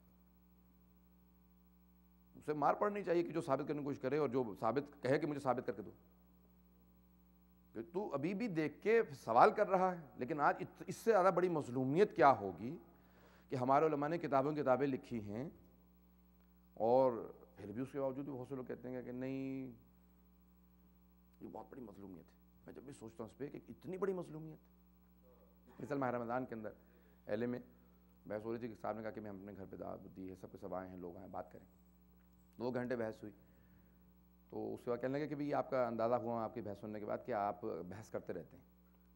میں نے کہا یہ آپ نے کیسے اندازہ لگا کہ میں بحث کرتا رہتا ہوں؟ بات تو صحیح ہے۔ کہنے لگے آپ کو غصہ نہیں چڑھ رہا تھا، باقی جتنے وہاں بیٹھے تھے سب کا خون کھول رہا تھا کہ گریبان پکڑ لیں اس کا۔ غور کیا آپ نے؟ میں نے کہا میرا بھی شروع میں یہی کیفیت ہوتی تھی، اب عادت ہو گئی ہے سن کے، پتہ نہیں بات واضح کر سکا ہوں کہ نہیں۔ میں نے کہا کیفیت اندر سے ہوتی ہے، لیکن ضبط، مناظرہ، بحث، اس کا پورا تعلق ہے انسان کے اعصاب پہ مضبوطی سے کنٹرول۔ بات ہے کہ تمام کر رہا ہوں، جب ایک بہت بڑے عالم دین تھے غیبت صغریٰ کے دوران، اور شیخ حسین ابن روح 12ویں امام کے نائب خاص، تیسرے نائب خاص، جن کو امام نے اپوائنٹ کیا، ان سے کہا کہ بھئی آپ کا علم زیادہ ہے، مولانا حسین ابن روح کو کیوں اپنا نائب بنایا؟ کہا تم نے بالکل صحیح کہا، علم میرا زیادہ ہے لیکن ان کی ایک خصوصیت ہے. کہا کیا خصوصیت ہے؟ کہا کہ اگر مجھ سے کوئی دلیل مانگے گا نا 12ویں امام کے وجود پہ، میں 1 دلیل دوں گا، 2 دوں گا، 10 دوں گا، 100 دوں گا، اس کے بعد کہوں گا آؤ میرے ساتھ چلو میں تمہیں دکھا دیتا ہوں. نہیں واضح کر سکا، میں نائب ہے ان کو پتا ہے. کہا میں جاؤں گا بازو پکڑوں گا، کہوں گا جا کے دیکھ رہے یہ رہے، تم کہہ رہے ہو کہ کیا دلیل ہے ان کے وجود کے اوپر، یہ موجود ہے، کہ میں دکھا دوں گا جا کے. کہا لیکن حسین ابن رو کی ہستی ایسی ہستی ہے کہ اگر ان کی ابا میں بھی امام زمانہ چھپے ہوں گے نا، انہوں نے ابا لے رکھی ہوگی، تو ان کو اگر قینچی سے کاٹ کاٹ کے سارے جسم کے ٹکڑے کر دیے جائیں تب بھی بتائیں گے نہیں امام کہا. کہ اتنا صبر و تحمل ہے کہ اگر ٹکڑے ٹکڑے کر دو پورے جسم کے، ان کے چھری سے کاٹ کاٹ کے پھینک دو تو کبھی اظہار نہیں کریں گے. کہا کہ یہ ہے یعنی صاحب الزمان صلی اللہ علیہ وسلم کی جو قرب کا سبب بنے، ان سے قریبی. پتہ نہیں میں واضح کر سکا قرب کا، ائمہ علیہ السلام سے قرب کتنا کہ انسان اس حد تک اپنے آپ کو امام سے قریب کر لے کہ اگر مولا کہیں گے تیرے ٹکڑے ہو جائیں. اور وہاں میدان کربلا کے اندر دیکھ لیجئے کون کون افراد ہیں کہ جن کے ٹکڑے ہو جاتے ہیں لیکن ایک لفظ شکوے کا نہیں ہے، بلکہ شہادت ہو رہی ہے اور سوال کر رہے ہیں مولا آپ راضی ہیں، مولا آپ راضی ہیں مجھ سے. بہت بڑے جملے، مولا آپ راضی ہیں. تمام کر رہا ہوں، بحث ختم کر دیا میں نے. آئندہ چند جملے مسائل کے پیش کروں گا. مولا کے چاہنے والوں کے اندر زیارت وارثہ ہو یا اور زیارات ہوں، زیارات کو جب آپ پڑھیں گے آپ کو احساس ہوگا کہ انہی کے اندر ایک زیارت ناحیہ بھی ہے جس میں 12ویں امام علیہ السلام نے سب شہداء کے نام لیے ہیں اور شہداء کو گنا ہے اور ان سب پہ سلام بھیجا ہے. اور یہاں تک کا مثال کے طور پہ ہر ایک کا نام لیا اور پھر کہا کہ ان کے قاتل کا نام لے کے قاتل پہ لعنت بھیجی ہے، اور پھر ان کے اوپر امام نے سلام کیا ہے اور کہا کہ طفل الرضیع، ایک دودھ شیر خوار بچے کا، ایک دودھ پیتے بچے کے حرملۃ ابن کاہل الاسدی امام کا جو جملہ ہے کہ ان کے قاتل پہ لعنت ہو، جس کا نام تھا حرملۃ ابن کاہل اسدی، جس نے تیر مارا جناب علی اصغر کے. دیکھیے 12ویں امام ایک ایک کا نام شہید کا، بہرحال تھوڑی سی زحمت دوں گا آپ کو. امام نے ایک ایک کا نام لیا شہید کا، سب کے اوپر سلام بھیجا ہے اور کہا کہ ان سب کے کا مختلف جو زیادہ اہم ہیں ان کے باقاعدہ قاتلوں کے نام لیے. مجھ سے ایک بزرگ نے سوال بھی کیا تھا کہ کل یا پرسوں سوال کیا تھا کہ ممبر سے پڑھا جاتا ہے، میں یہاں پہ ایک جملہ کہہ کے روک کے کہہ دوں. میں نے کسی گھر کے مجلس میں پرسوں شاید جمعے کے دن کہا تھا کہ بعض اوقات روایات ہم تک مکمل پہنچی نہیں، ہمارے پاس پوری تفصیل موجود نہیں ہے. اگر کبھی تضاد محسوس ہونا تو وہ تضاد اس لیے نہیں ہے کہ تضاد ہے، بلکہ ہمارے پاس مکمل چیز موجود نہیں ہے جس کے سے تضاد محسوس ہوتا ہے. واقعہ اگر ذہن میں ہو کہ رسول خدا کی جو روایت پوچھی گا کہ رسول خدا نے کہا تھا کہ ان اللہ خلق آدم علی صورتہ، اللہ نے جناب آدم کو اپنی صورت پہ خلق کیا. کہا کہ نہیں، بیچ کا جملہ غائب ہے جس کے سے لگ رہا ہے کہ اللہ کی طرف نسبت ہے، بلکہ اللہ کی طرف نہیں ہے، بلکہ کہا کہ اللہ نے اس آدمی کو جناب آدم کی صورت پہ خلق کیا ہے. تو ہمیں پوری مکمل چیز پہنچی نہیں جس کے سے ہمیں محسوس ہوتا ہے کہ تضاد ہے. بات واضح ہے حضرات؟ مصائب کی اکثر ہمارے پاس روایات پہنچی نہیں ہیں. بس یہ جملہ سن لیجئے جو سوال کیا تھا بزرگوں نے کہا کہ بھئی ہمارے ہاں یہ جملہ اکثر پڑھا جاتا ہے کہ قتل من القفا، اور یہ معصوم کے الفاظ ہیں، علماء کے نہیں ہیں، چھٹے امام کی اور ائمہ کی، خود چوتھے امام کے جملے ہیں، قتل من القفا. بس میں تمہیداً جملے پیش کر دوں پھر جواب بھی دینا اس کا مجھے ضروری ہے، اس کی وضاحت کرنا ضروری ہے، جواب دینا ضروری نہیں ہے، بلکہ جواب میں ان کو دے چکا ہوں تاکہ میں نے کہا سب کے لیے استفادہ ہو جائے گا، اس لیے اس بات کو پیش کر رہا ہوں. ائمہ علیہ السلام نے کہا قتل من القفا، 8ویں امام کی حدیث ہے. اس پہ ایک دو نہیں بہت زیادہ حدیث ہے کہ ان کو پشت گردن سے ذبح کیا گیا. اور پھر 12ویں امام کی زیارت ناحیہ کے اندر جو الفاظ ہیں اس میں امام زمانہ نے کہا کہ السلام علی جدی الحسین، میرے جد حسین پہ سلام ہو. اور پھر انہوں نے کیا کیا کہ انہوں نے ایک ایک عضو پہ سلام بھیجا. سلام ہو کٹے ہوئے گلے پہ، سلام ہو ٹوٹی ہوئی پسلیوں پہ، ایک ایک عضو کو یاد کرتے جاتے ہیں، سلام بھیجتے جاتے ہیں. اسی میں ایک مقام پہ کہتے ہیں کہ سلام ہو میرے جد حسین پہ وشمر جالس علی صدرہ، سلام ہو میرے جد حسین پہ جبکہ شمر ان کے سینے پہ سوار تھا، آخذ بلحیۃ، ریش مبارک کو پکڑ رکھا تھا اور گلا ذبح کر رہا تھا اور میری پھپھی کھڑی دیکھ رہی تھی. بڑے سخت الفاظ ہیں. اب کیا مطلب؟ یعنی آیت تضاد ہے، توجہ ہے لوگوں کی میرے ساتھ. میں مصائب پہ آ چکا ہوں لیکن کیا کروں کہ مصائب نہیں بھی اور ہیں بھی کہ سخت جملے ہیں اس لیے مصائب کے ہیں. اب لیکن یہ سوال ہے کہ آیا پشت گردن سے، یہ ائمہ کی روایات سے، علماء کا نظریہ نہیں ہے، مورخین نے نہیں لکھا، وہ ائمہ کی احادیث ہے کثرت سے کہ پشت گردن سے ذبح کیا. پھر ائمہ ہی کی احادیث ہے، خود 12ویں امام کی زیارت ناحیہ میں کے سامنے سے ذبح کیا.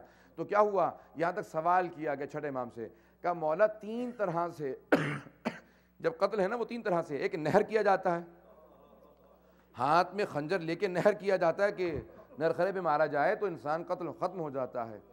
کا خنجر سے نہر کیا گیا, اس کی بھی روایات موجود ہیں چھٹے امام حسین علیہ السلام کے لیے. کا سامنے سے ذبح کیا گیا ہے یا پشت گردن سے؟ کا مولا بتائیے درست کون سی ہے؟ کا یہ تینوں درست ہے. بڑے سخت الفاظ ہیں مولا. آپ کی مظلومیت کو سلام ہے سید الشہداء. اے بی بی سیدہ کیسے برداشت کیا ہوگا؟ چھٹے امام فرماتے ہیں کہا کہ تینوں درست ہیں. کہا ایک کو بھی رد نہ کرنا, کہا تینوں شہادتیں ہیں. کہا پھر کیسے؟ کہا کہ حسین ابن نیر جس نے جناب علی اکبر کی برچھی ماری تھی نا, اسے ہی نے امام کے گودال میں پہلے برچھی ماری تھی. کہا جب سید الشہداء سجدے میں آئے تھے تو پہلے شمر نے پشت گردن سے ذبح کیا تھا. کہا اس کے بعد جب وہ پوری طرح سے ذبح نہ کر سکا اس نے سیدھا کیا تھا. کہا اس نے پہلے پشت گردن پہ خنجر چلائے تھے, جب 12 خنجر مار چکا پھر سیدھا کیا, اور سیدھا کرنے کے بعد ایک مرتبہ سید الشہداء کی ریشے مبارک کو پکڑا تھا اور پھر سامنے سے ایک مرتبہ خنجر کو رکھا تھا. کہا یہ دونوں تینوں طرح سے امام مظلوم کی شہادت ہے. بھائی میں 30 سے زیادہ مقتل دیکھا کرتا ہوں, 20-30 سے زیادہ مقاتل ہیں. مصائب کے اندر مجھے کبھی بھی کمی محسوس نہیں, مصائب اتنا زیادہ, بلکہ خدا کی قسم, ممبر کی قسم, حسین کی قسم, میں مصائب چھوڑ کے پڑھتا ہوں.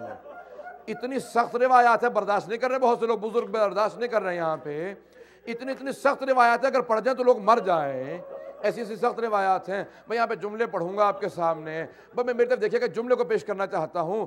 کیا روایت کے الفاظ ہے, جب شمر نے سر سے امامے کو اتارا اور پشت گردن پہ خنجر چلنے لگے تو ایک مرتبہ عبداللہ ابن حسن, امام حسن مجتبیٰ کا ایک 11.5 برس کا بچہ باہر نکلا, دونوں ہاتھ اپنے خنجر کے نیچے رکھے, کہا ملعون رک جا, میرے چچا کو خنجر سے نہ مار.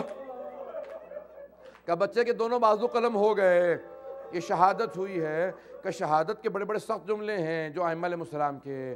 کہ سید الشہداء کی بے انتہا. اب یہاں پہ 8ویں امام کے ایک جملے کو پیش کر کے بات کو تمام کر دوں گا. میں روایت کے الفاظ 8ویں امام علیہ السلام فرماتے ہیں کہ انہو قتل, ریان ابن شبیب راوی ہیں, مستند ترین روایت جو ہمارے ہاں آئی ہے.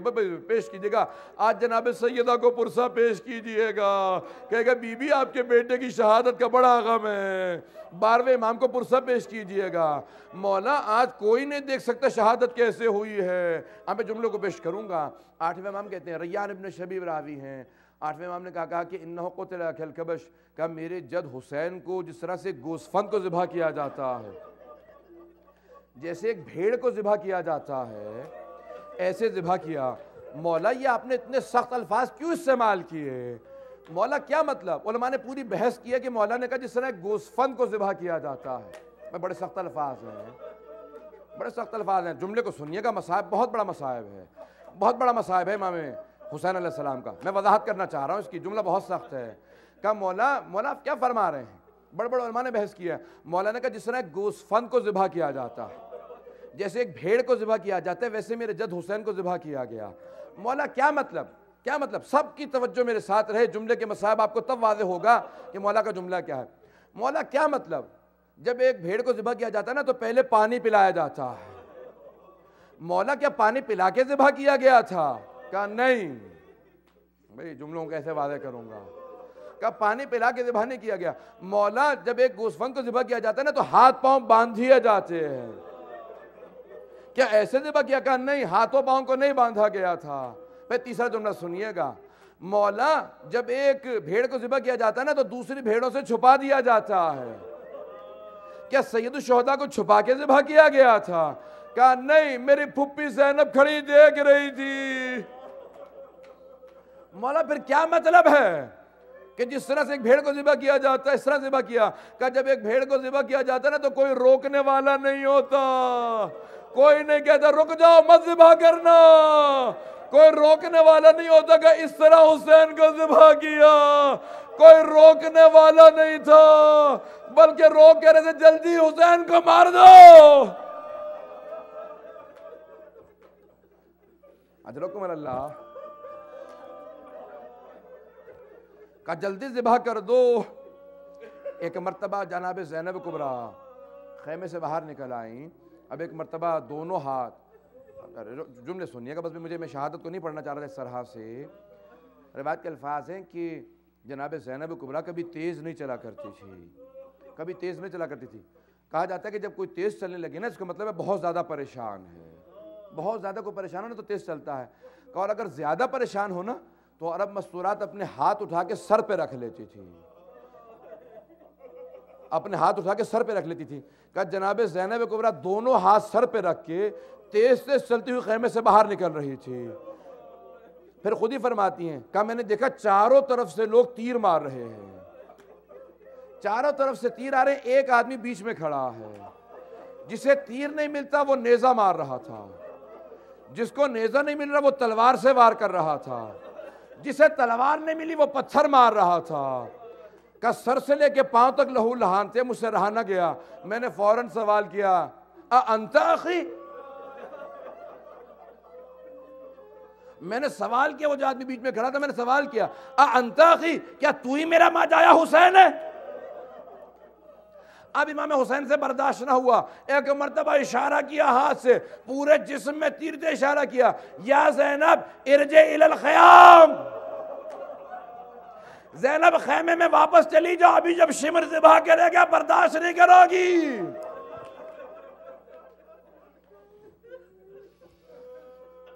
اجرکم اللہ, میں نے تمام کر دیا. جو الفاظ ہیں وہ بہت سخت ہیں. کہا بعد میں امام کہتے ہیں کہ میرا سلام ہو میرے جد حسین پہ. پھر ایک ایک اس کو یاد کرتے چلے جاتے ہیں, زیارت ناہیہ میں ایک ایک اس کو یاد کرتے چلے جاتے ہیں. چوتھے امام کہتے ہیں میں نے آواز دی, کہا پھوپھی اماں کیا بات ہے, میدان کربلا میں زلزلہ محسوس ہو رہا ہے, ہر بیوی باہر کیوں نکل رہی ہے, یہ بیویاں خیمے کیوں چھوڑ رہی ہیں, سب کو واپس بلاؤ. ایک مرتبہ آواز دی, جب بلایا نا, کہا کہ بیویوں خیمے میں واپس آ جاؤ.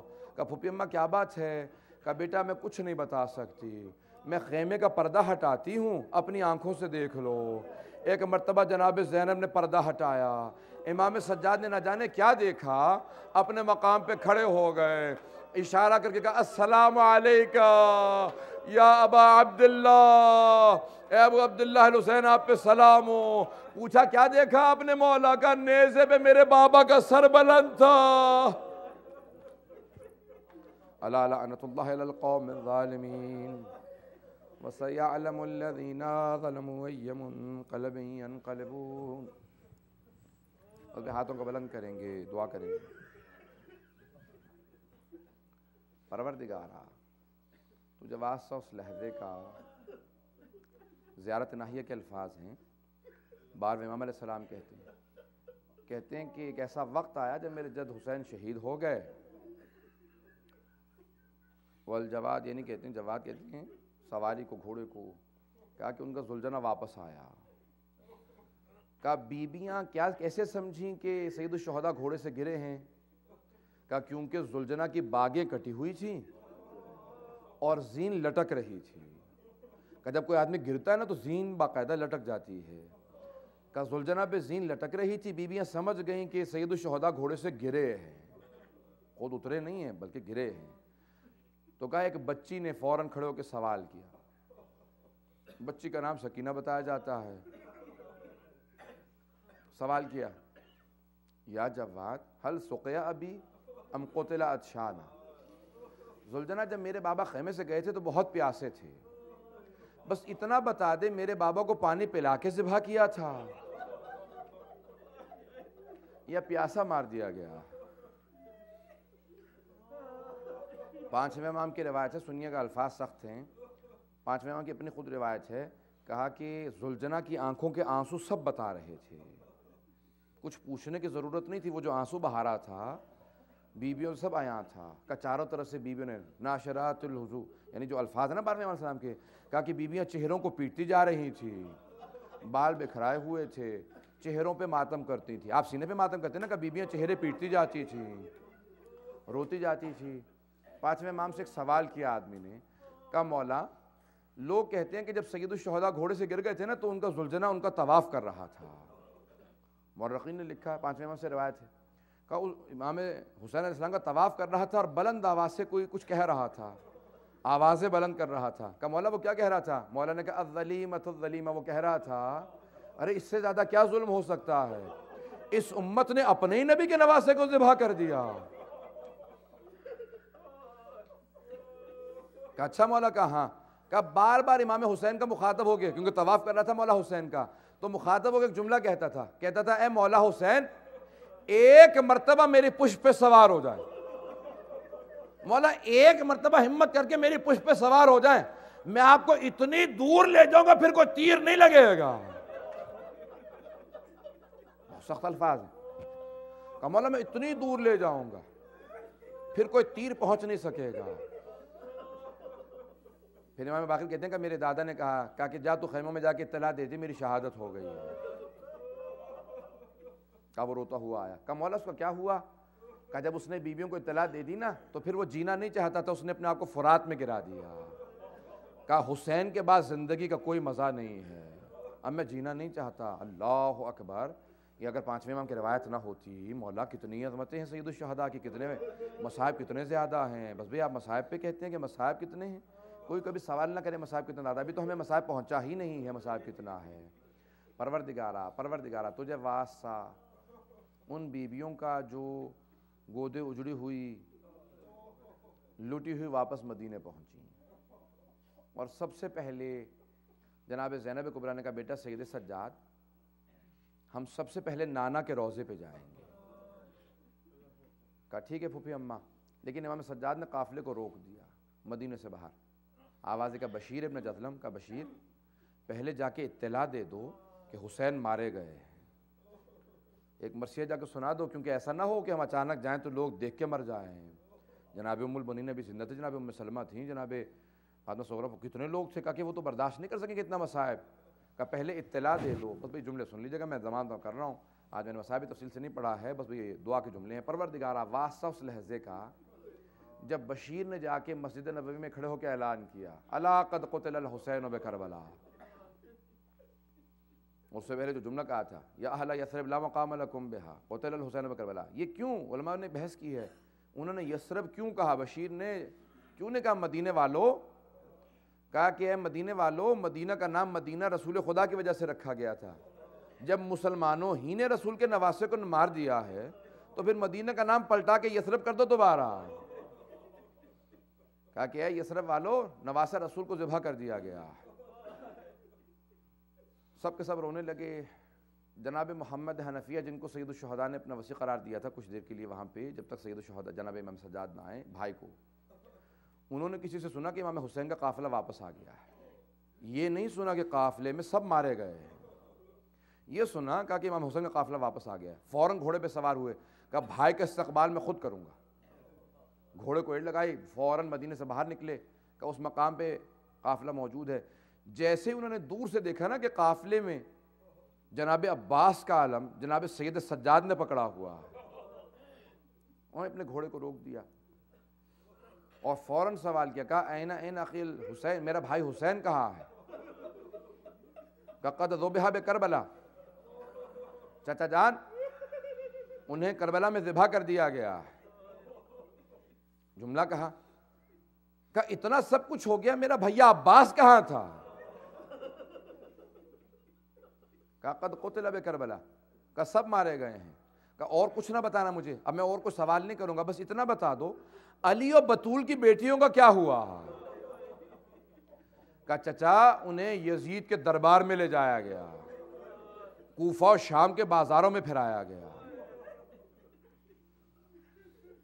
روایت کے الفاظ ہیں، مورخین نے لکھا جناب محمد حنفیہ گھوڑے کی پشت سے زمین پہ گر گئے، جیسے گرے نا اتنے بلندی سے گرے تھے، جب گر گئے تو فوراً امام سجاد آگے بڑھے، سر کو اٹھا کے زانوں پہ رکھا، کہا چچا چلیے گھر چلیں، گھر پہ جا کے روئیے گا۔ کہا کہ آپ کون ہیں، مجھے بار بار چچا کیوں کہتے ہیں؟ کہا چچا پہچانا نہیں؟ کہا نہیں میں نے نہیں پہچانا، آپ کون ہیں؟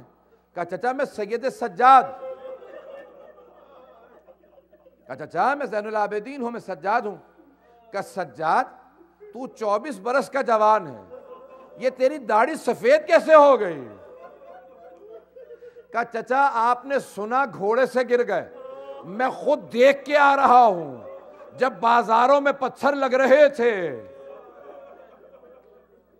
لوگ آوازیں دے رہے تھے، میں دیکھ رہا تھا۔ پروردگارہ اس لحظے کا واسطہ، میں نے جو روایات میں دیکھے ہیں الفاظ، بڑے بڑے علماء سے سنے ہیں جملے، مشہد کے اندر میں نے سنے جملے، بہت بڑے وائز سے سنے، انہوں نے جملہ کہا کہا کہ اس کے بعد جناب محمد حنفیہ چل کے واپس نہیں آئے، انہیں اٹھا کے لایا گیا، ایک ہی جملہ دہراتے جاتے تھے، روتے جاتے تھے، زہرا کی بیٹیاں شرابی کے دربار میں گئی تھی، کہ بس یہ جملہ دہراتے جاتے تھے، بے ہوش ہو جاتے تھے، پھر ہوش میں آتے تھے، کہ علی و بطول کی بیٹیاں شرابی کے دربار میں گئی تھی، کہ دہراتے جاتے تھے، روتے جاتے تھے، کہ واہ مصیبتا، زہرا جن کی ماں کا جنازہ رات کی تاریکی میں اٹھا، ان بیویوں کو شام کے بازاروں میں لے جایا گیا، بس بھی روتے جاتے تھے، پروردگارہ تجھے واسطہ اس لحظے کا جب جناب محمد حنفیہ رو رہے تھے، برداشت نہیں کر پا رہے تھے، پروردگارہ 12ویں امام کے ظہور میں تعجیل فرما۔